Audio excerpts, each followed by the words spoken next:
Hi guys, part 3 of the hormone gut and cravings little series for you. So today I'm going to be talking a little bit more about the gut itself, but it was important that we understood the other stuff because crucially your brain and your gut have got this two-way conversation going on, and what is happening in your gut is going to then be relayed to the brain, and the brain will then say to the various hormones, the systems in your body, what it should or should not be doing. And we're going to get that two-way message going on pretty much all the time. Now, the jury's out as to whether the gut is the second brain or actually the first brain, because a lot of us, if we're really truthful and honest, if we're very tuned into our bodies, our gut tells us a lot more and is often a lot more honest than what our head is. Our head tends to be logical thinking, but let me ask you a question. How many times have you felt your gut tell you something and you've gone against it? And then in hindsight, you've said, oh, I should listen to my gut instinct. But your logical brain took over and your head was saying something else. Well, that's pretty much happening a lot of the time.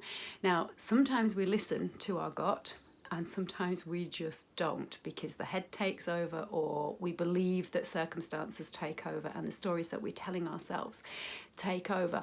Now, in an ideal world, we would eat when we're hungry and we would stop when we've had enough, and the gut will tell us when that is supposed to happen, because there are hormones that kick in which are told from the brain via the gut that, hey, it's time to eat, and then, hey, I'm full enough. Now, unfortunately, what happens in today's world is that we tend to eat not necessarily when we're hungry, but when we're allowed to. So, for example, I'm thinking at school, or when we think we should, because we've been conditioned to believe that you should eat breakfast within an hour of getting up, even though that's actually when your hunger hormones are at their lowest, is first thing in the morning, unless you haven't slept very well, in which case then your hunger hormones are going to be higher. So you can see how lifestyle is going to play a big role in what's going on with your hormones and therefore what's happening in your gut. But the key for us to take away on this video is that your gut has bacteria in it. And when we think of bacteria, we kind of think about germs, don't we? And kind of not good stuff. But actually, we've got bacteria that we need and is really, really helpful for us to keep the balance in our bodies where it should be, for us to feel energetic, for us to feel in control of our emotions, and so forth. Now, once that gut bacteria is out of kilter, so if we've got more of the bacteria that we don't want and less of the bacteria that we do, that's going to affect not just our food choices and our craving, but it's also going to affect us emotionally. And you've now hopefully kind of gleaned from the other videos that how we feel emotionally is going to be dictated by our stress levels, women by the cycle that you are in, but also by our feelings and our emotions and the stories that we're telling ourselves. And all of that is going to have an effect on what is happening with the gut bacteria that are flourishing and the ones that are not. So now you realize that over the course of these 3 videos that when you are under stress, your body is going to be using up some estrogen to make the cortisol hormone, which means your estrogen, which is going to help you to feel good, and your progesterone, which makes you feel calm and kind of on a level, they're not going to be in the right ratios. And so that means that you are going to be pushed towards those high carbohydrate refined foods that turn into sugars quickly, that are readily available everywhere. And the problem is that's broken down into sugar, basically. And when we get our system that is overloaded with sugar, the gut bacteria that loves sugar is going to reproduce and grow much, much faster than the gut bacteria that isn't a sugar lover. Which means then the more bacteria that you've got that love sugar, the more you're going to be pushed to eat those sugary foods. So if you remember what I said about the hormones and the craving when it comes to serotonin and dopamine, and the feel good factor and the reward system. So you've got those hormones going on, but you've also got the bacteria, which is kind of saying the same thing. It wants you to go for those sugary foods that are going to give the brain a bit of a relief, that are going to bring down the cortisol and therefore the stress hormone, but are also, unfortunately, going to mean that we are creating and feeding more of the bad bacteria that causes inflammation and causes problems within the gut and within the whole of the body than the ones that don't. Now, can you flip this? Yeah, you can, but it's not always easy, because the more you tell yourself you shouldn't be having something, the more stress you create. And that's usually what happens with a lot of done for you programs. And programs, for example, let's cut sugar out in 7 days, and let's cut this out in however many days. The problem with those is, as soon as you tell your body and your brain you cannot have something, A, you're going to want it more, but B, you've got a willpower thing going on, because you're going to have this battle with the stress hormones that are pushing you towards it, but you've also got an actual physiological bacterial issue going on that is also pushing you towards those foods.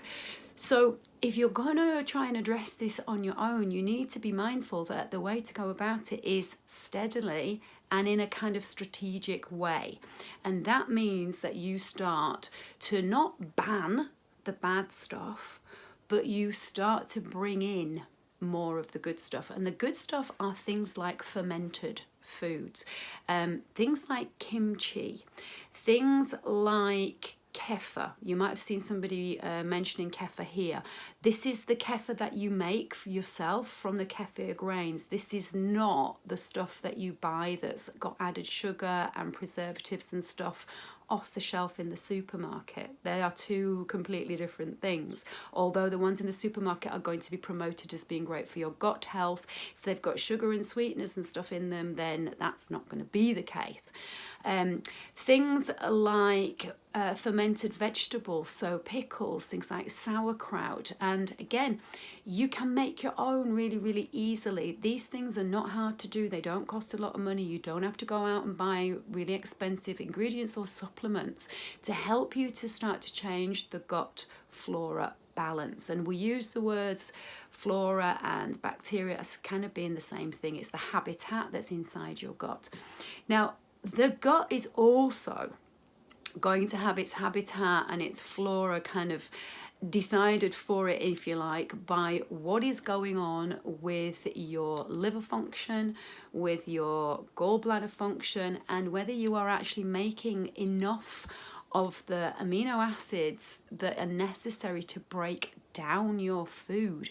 So this is again where stress is another key factor, and I'll be going on about stress a lot in the program because it's one of the things that we mention just so flippantly nowadays, but we just don't realize that how powerful it is when it comes to affecting our emotions and therefore our stress and therefore our hormone balance. And that's every hormone, from your sleep hormones to your hunger hormones to your feel good hormones to your calm hormones and everything else in between. It affects everything. But I'm hoping now you get a clearer idea of how you can't separate one from the other.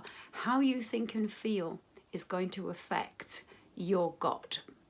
How you then react to stress or don't is going to affect your gut and your stress hormones, and therefore all of the other hormones within the body, which is then going to affect the foods you choose. The foods you choose in and of themselves, if they're those refined high sugar foods, are going to then create their own cascade, which is going to cause problems within the gut, because sugar and foods that turn into sugar quickly, so anything made with flour, is going to cause inflammation. And that's not necessarily because you are intolerant to it, it's just what it does within the cells. And I'm talking about at a cellular level now, the mitochondria within the cell, the actual cells themselves get inflamed. And you don't always know it and you don't always feel it. When we think of inflammation, we think of like something being hot if it's burnt, or something being really painful if it's stung. But things like muscle pain and joint pain, like in arthritis, for example, things like your tummy being bloated, that's clearly inflammation that is going on inside your body, and it's going to either be caused by you eating too many of those foods I've mentioned, the ones that turn into sugar quickly, or by foods that your particular body doesn't tolerate very, very well. And that's a whole other video, but I cover all of this stuff in my Heal program. And obviously in a 12-week program, it's really intense, and so that Heal program that I've given out the brochure for and sent, and those of you who've asked for information for, that is a really intense program for those of you who are like, I am so sick of feeling the way I feel, I need to do this like now. And the beauty of it is, and this is why I love this stuff so much, is because once you know how your body works and what foods suit you and how best you can manage your internal system, your hormones, your emotions and your gut, you are going to, by default, stop having issues with cravings, and by default find that you can manage your weight. Your sleep will improve, your skin, your hair, and all of those other good things will also improve, but ultimately you will feel good. You'll feel empowered, you'll feel energetic, and you'll feel that you're enjoying life again. So there we go. That's part 3. Any questions, any comments, I would love you to put them below this video. And if you do want to check out the 12-week work program, the information's above this video. Guys, if you're not interested in the program at all, that is absolutely cool. It's just that I am launching at the end of January, and it would be nice if we could all start at the same time rather than you realizing when we've already started, oh, actually, I'd like to do it. I will be doing a workshop on this online if anybody's interested. So I'm going to put that as a separate post because I'd love to do a live workshop, my signal permitting, on all of this, which will give you a real insight into the 12-week program and whether it's for you or not. For some of you, it's just not going to be. It's going to be far too intense and you just know that you're not going to have the time. And there is a program that can run over 6 months or 12 months for you guys.